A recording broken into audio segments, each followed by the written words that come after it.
Yo, check! Yo, check! Tang ama mo!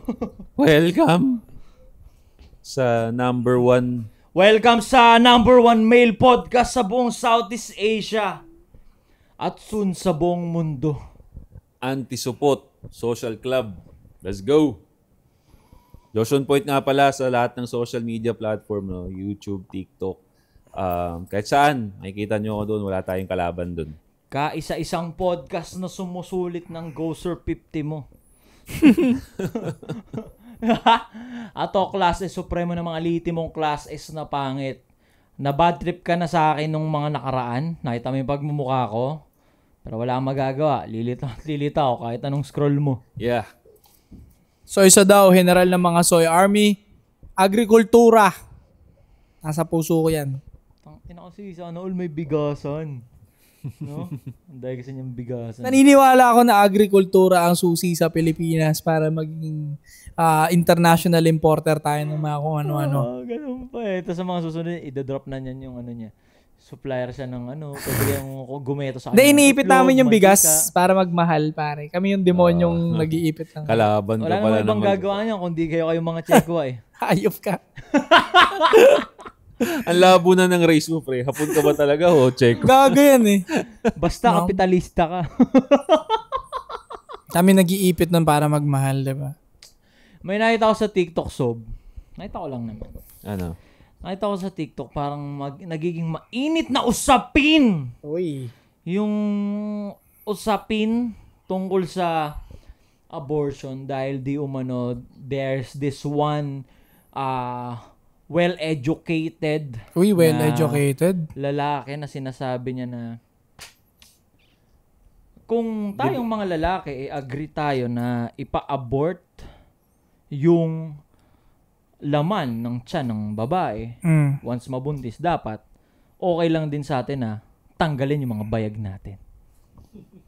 Yung ba equivalent nun? Ewan ko sa kanya. Malabo parang ayun yung nilalaban niya sa TikTok na okay kung gusto niya ng ewan, parang ganun eh. Ang labo nung argument na yun. Sige. Sa akin, ang equivalent kasi ng abortion ng bata is financial sa lalaki. Hindi naman yung actual na bayag ng lalaki. Hindi magka-equal yung pare. No? Na-topic ko to sa isang live, nakisali ako sa isang live ng trip ako ng karang araw na hindi naman makakilalang tao. Pinag-uusapan nila to, abortion. So, sumingit ako, sumali ako, pak. Tinanong ko yung mga babae doon. Naalog sila, na-stand sila, wala sila nasabi. Sabi ko, kung approve yung sa inyo yung abortion at gusto ninyong ma-aprobahan yan, pwede magpa-abort, bawal kami mangialam, Yeah. may boses lang yung babae, Yeah. dapat sa financial, may financial abortion din na tinatawag. Kung Tama. Agree. Oo nga. kung ayokong, Makes sense. paano na lang halimbawa kung yung baby natin dalawa, ayokong ituloy yan. Okay. Wala akong boses, di ba? Yeah. Tinuloy mo pa rin. Ngayon, paglabas nung bata, bakit ako obligadong magsuporta dyan ng habang buhay kung hindi naman ako nag-agree dyan? Yeah. Pero, bakit pag ayaw mong ituloy, wala rin ako magagawa? Oo nga, no? So, ibig Putang ina, sabihin, this type of abortion topic is another advantage na naman sa mga babae. Yeah. Sila lang pwede magdesisyon kung itutuloy to o hindi, pero ikaw, wala kang magagawa pag tinuloy niya kung hindi. Suportahan, dahil pag hindi ka nagbigay, ikukulong ka. Ang nangyayari kasi dyan, pre, ang pinapanapal nila dyan, yung toxic feminism parang, yun lang papel mo sa pagbubuntis, yung sustento. Dami na naming mga girlies ngayon na kaya na din namin mag-provide. Hindi namin kailangan ng pera mo. Yun naman pala. Kung hindi naman pala kailangan ng pera, bakit kung hindi mag-provide, ang dami-daming sinasabi. Yun yan. Di ba? Sasabihin, tamad ka, wala kang kwentang ama pag hindi ka nag-provide. Pero pag ikaw mismo ayaw mong ipakita yung anak dun sa siya mismo babae, ayaw ipakita yung anak dun sa asawa, 'di ba? Pinagdadamot. Tapos pag ginawa yung gusto mo, hindi nga nagpakita sa iyo dahil pinagdadamot mo, ang dami mo pa rin sasabihin.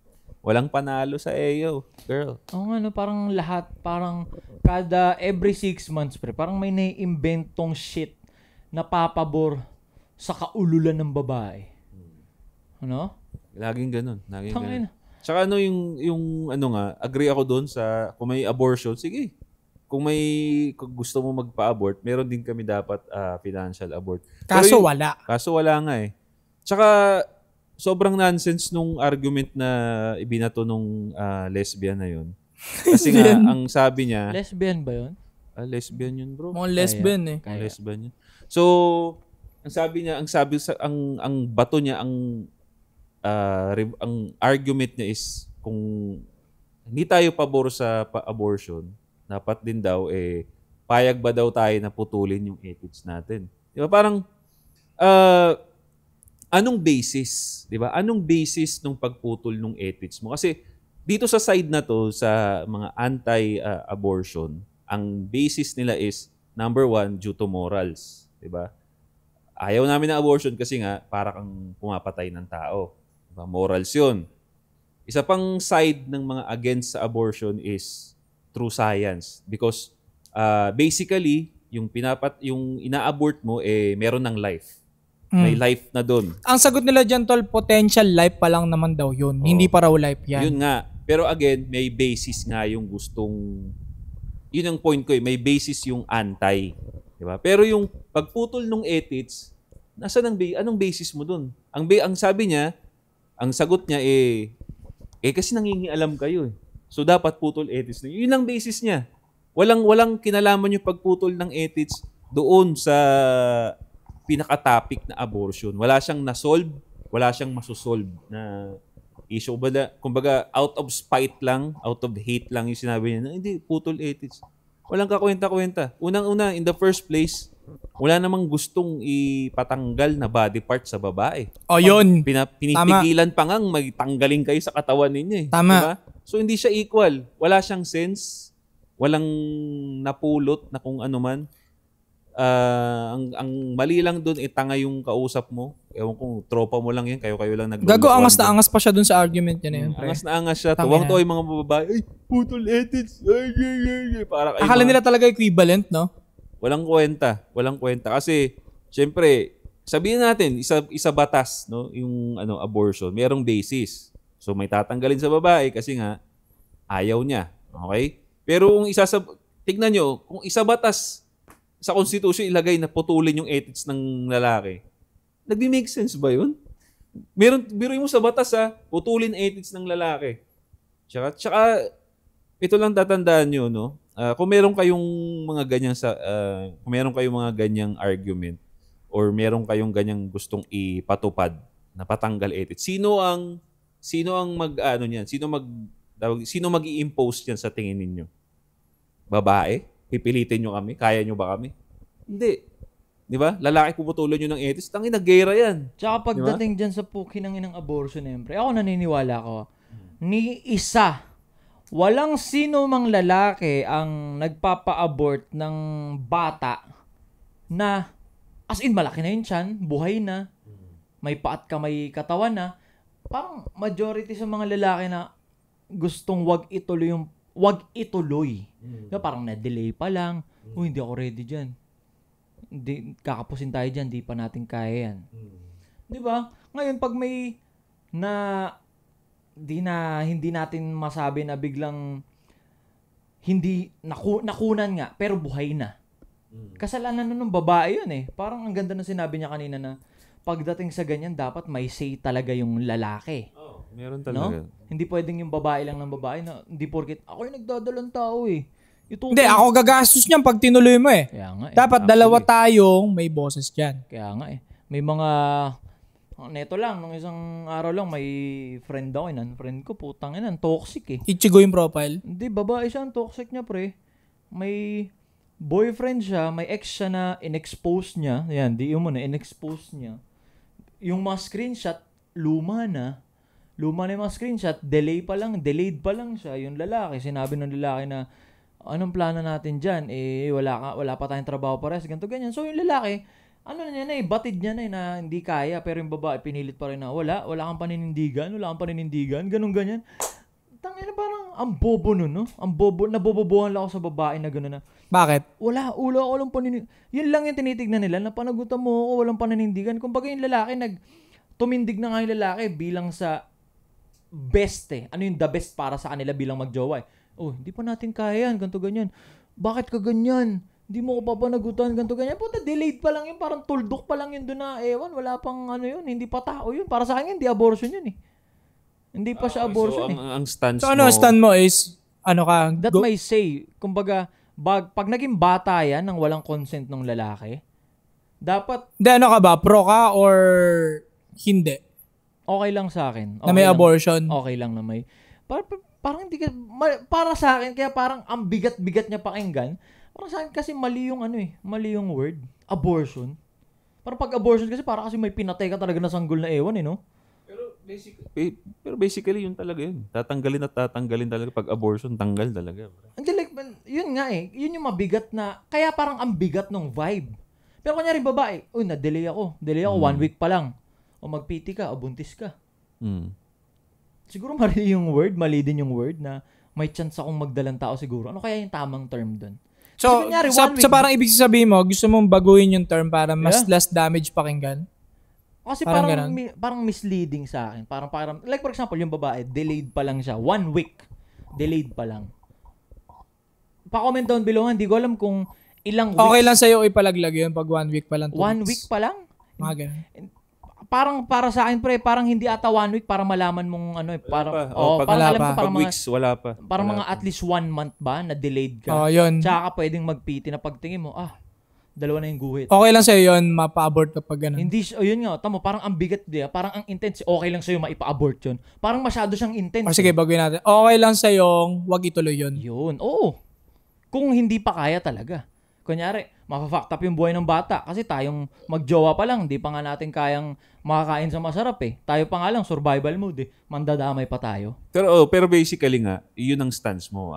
Okay nga sa'yo. Na wag mo nang ituloy. Ang bigat kasi ng term na okay lang sa'yo, ipa-abort yun.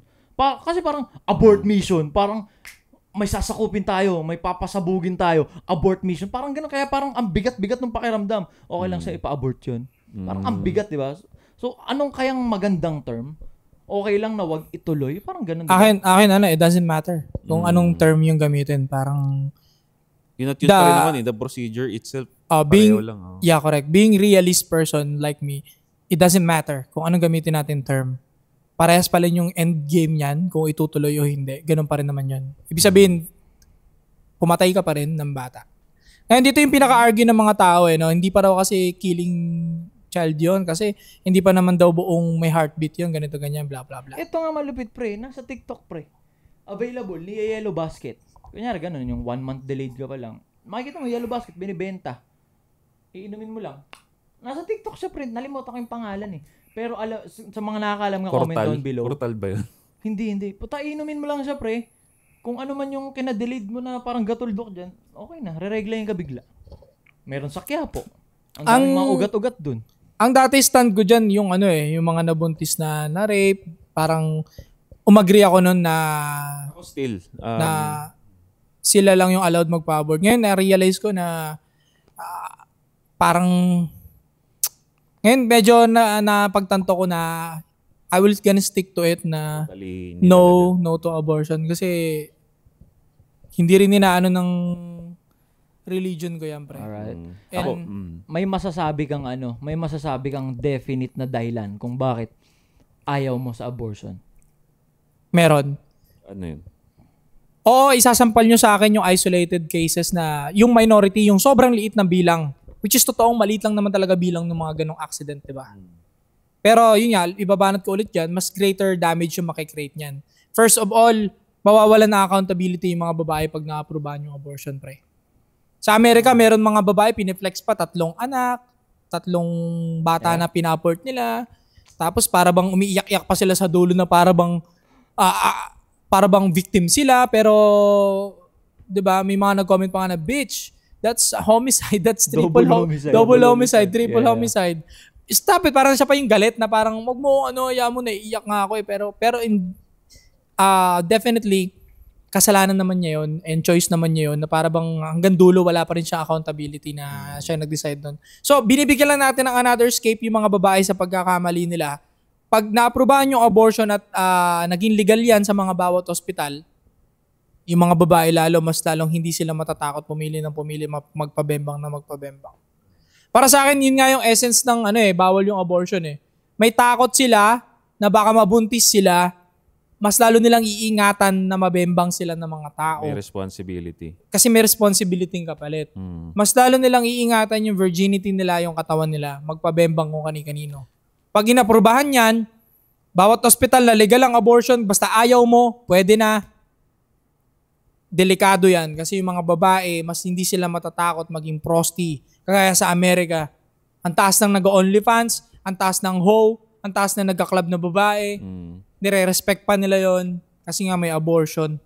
Tsaka parang sa ngayon talagang tinatanggal yung sense of responsibility, yung sense na may responsibility pag ginawa mo. To tinatanggal na eh. No? Yeah. Talagang pinipilit nilang i-reverse yung psychology, reverse yung culture na wag kang responsibility, wag kang magkaroon ng responsibility. Another escape. Sige lang, kantot lang, tapos meron naman escape plan. Kumbaga ang laging inaano ngayon is escape plan.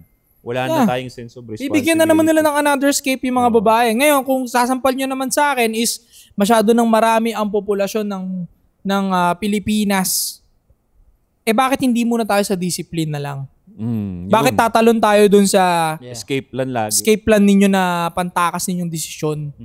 Pero pinakapunot dulo naman yan talaga is discipline. Yeah. Totoo. Big discipline. So, yung tama, agree ako doon. Pero gusto ko lang din yung stance ko dyan sa abortion na yan. And ito, matagal ko ng opinion to, nasabi ko na rin to. I'm gonna stick with it na agree ako sa abortion but doon nga sa mga rape victims. No? At kung tao ka naman na agree ka sa abortion, no, gusto mo magka-abortion, yes, agree ako na magkaroon ka ng abortion kasi ayoko nang dumami yung mga irresponsableng tao. No? Mabuti na matapos na yung lahi nyo dyan. yung mga taong papasok sa relationship, mga taong puputok sa loob kasi alam nilang kaya nila panagutan yun. Yun ang mga gusto kong dumami. Yun ang gusto kong dumami na tao. Yung mga taong ang goal nila kumantot lang ng kumantot para kasi meron namang abortion. Yes, wag ka nang dumami. No? Agree ako na magpa-abort ka. Mabuti na dumami yung mga tao pero lahat yun responsable, nag-iisip, may sense, may common sense. Pero ikaw, wag ka nang dumami. Pero yung gusto ko lang din, yun yung nagme-message na yun na lalaki. Na lesbian pala. Kasi may anak siya bro No? May anak siya. And hindi ko magets yung sense na agree siya sa abortion. Ano masasabi niyo doon sa ganong angulo pare? May anak ka na bago lang, no? Hindi naman matanda yung anak niya. Kumbaga malaki na, I mean bata pa lang, fresh na fresh pa, nasa panahon na usapin tong abortion, pero tinuloy niya. 'Di ba? Tapos agree siya sa abortion, bro. Sabihin niya kasi sinagot niya nun. May nag-comment sa kanya nun, ang sinagot niya nun. Kasi gusto na ng partner ko. Yan, okay. So, i-take ko yung sagot niya na yun, no? Gusto ng partner niya. Now, my question is, bakit gusto ng partner mo at bakit hindi niya pina-abort? Yun ang question pa rin. Magsistick pa rin tayo dun sa question na yun. So, gusto ng partner mo. Okay, so supot ka, yung partner mo may say. Yung nag-decide. Bakit gusto ng girl mong matuloy yung baby? Ano ang benefit na nakita nyo doon sa baby na yan? Oo, bata pa naman sila. 'Di ba? Anong benefit? Ibig sabihin, no? May nakita kayong positive na side doon sa pagkakaroon ng baby. Knowing na wala pa kayo pareho na kakayanan, 'di ba? Yeah. Pero nag-agree kayo or gusto nung babae na mabuo yung baby. Bakit? Kasi meron kayong nakitang benefit doon sa bata or napamahal kayo doon sa bata. Yun yung hindi nila masagot, yun yung hindi niya maisasagot kasi madidisregard ngayon yung pag-oo mo sa abortion. Bakit ka nag-oo sa abortion? Tinuloy mo yung bata. Kasi meron kayong nakitang maganda dun sa bata. Yeah. 'Di ba? So again, yung messenger pare, no? Magandang tignan ninyo saan nanggagaling yung message kasi for sure ako 100% itong babae na to, lesbian na to, sinasabi niya lang na pro-abortion siya, pero hindi siya, anong tawag dun sa, hindi siya kumbaga legit. Again, isa siyang perfect example para sa akin, bro. Yung performative male talaga. Kung makikita niyo yung kung makikita niyo yung meaning ng performative male, bro, tignan niyo to. Basahin niyo to, babasahin ko rito. Basahin natin. Ayan, tingnan niyo rito. Performative male, no? Refers to men who adopt certain behaviors, aesthetic or interest often associated with progressive or intellectual circles. So, ang sabi rito, this behavior is seen as inauthentic and form of social manipulation. Kuwang-kuwa niya yung meaning ng performative, pre. Inauthentic. Kasi nandun pa lang eh. Pinopromote mo yung abortion but you yourself, may anak ka eh. Yeah. Sa murang edad, knowing na wala ka pang bitaw. Diba? Bakit mo tinuloy yun? Yeah.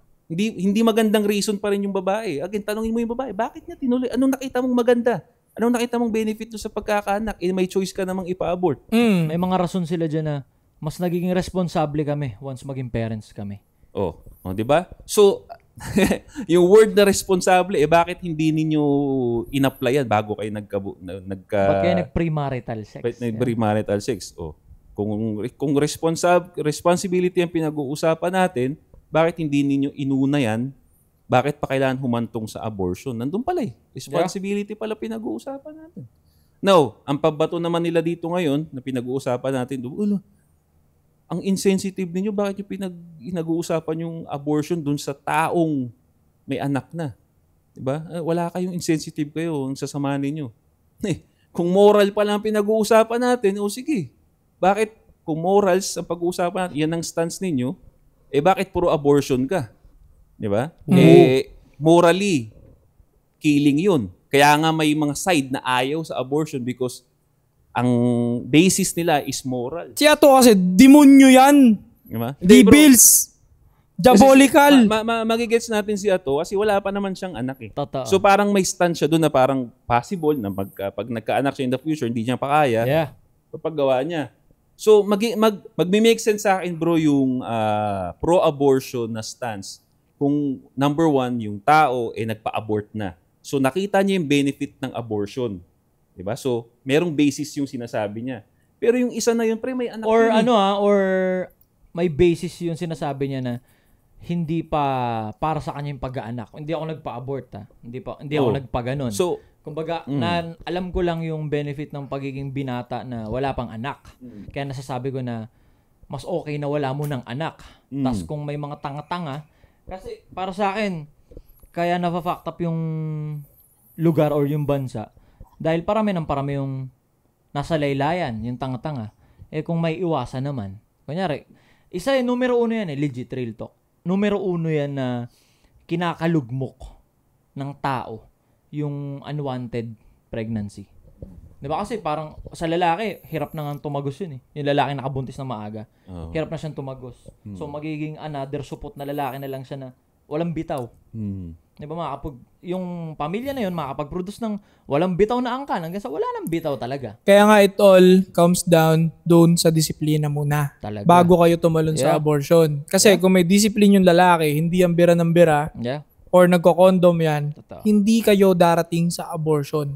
That's why, andito kami para ipalaganap ang men empowerment, magpalakas muna tayo at magpapera, saka ka bumira ng walang condom, okay lang. Pero as of the moment, kung gusto mo maraming chick, mag-protection ka palagi just to be safe.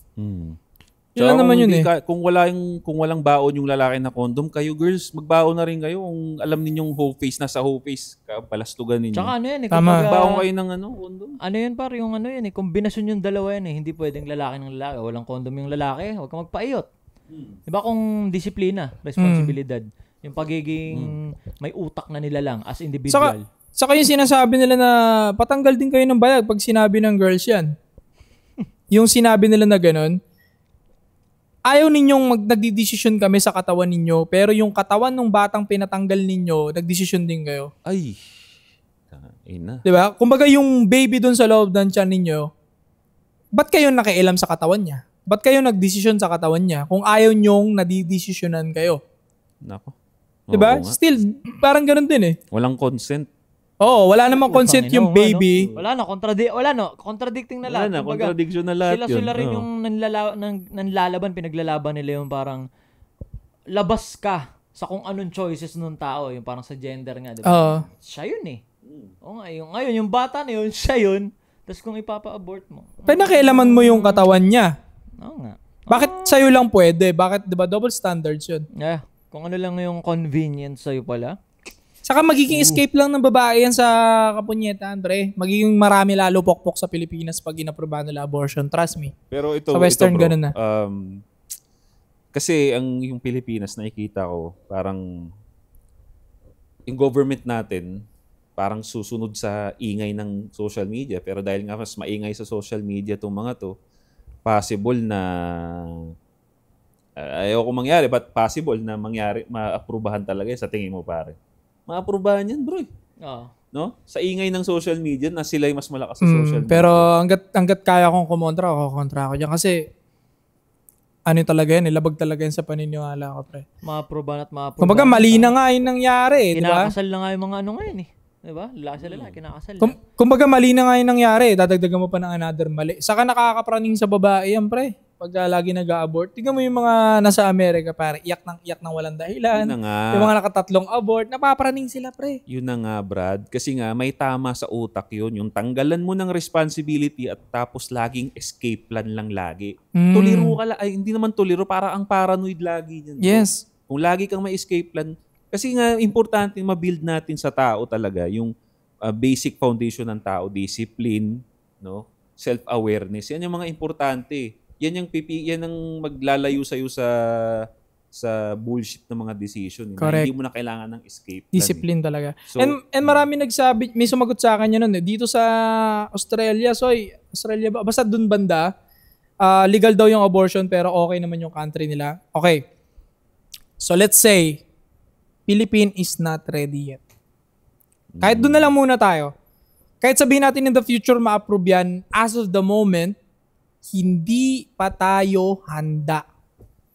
Magagamit lang yan sa maling paraan, maniwala kayo. Mas malaki tsansa. Kumpara sa magbe-benefit kayo, mas lalong maraming damage na mangyayari sa Pilipinas. Discipline nga, wala pa kayo eh. Tapos abortion na tatalunin ninyo. E di... pagtapon nga lang ng tamang basurahan, kaya nga nagbabaha, di ba? Nakuha yung mga dahil sa... Tapos magkakaroon pa ng option yung babae na pag mayaman yung lalaki, tuloy ko to. Pag hindi mayaman, broki, ayoko niyan. Pero escape nga yan. Pero yeah, based dun sa mga narinig ninyo pare, nagbi-make sense din sa akin talaga yung side na dapat sa mga laylayan nga dahil sa mahihira para may choice din sila. But you know, matinding debate ang kailangan dito sa abortion na ito. Matinding pag-aaral pa ang kailangan nilang gawin dito. Hindi basta-basta pwedeng i-implement lang yan ng basta dahil lang ingay ng social media, dahil agree social media. Kailangan pag-aralan ng mga nasa batas yan. So, yun lang mga stance namin mga pare. Kayo bahala kung anong gusto ninyong i-conclude doon. No? Iiwan niyo yan sa baba. Interested kami dyan. Don't forget to subscribe, hit the bell para notify kayo sa mga bago naming videos. Kung gusto niyo ng pangalawang tuloy sa buhay, pare, click nyo yung subscribe button. Yeah, we'll be right back. Social Club. Nakat, pare.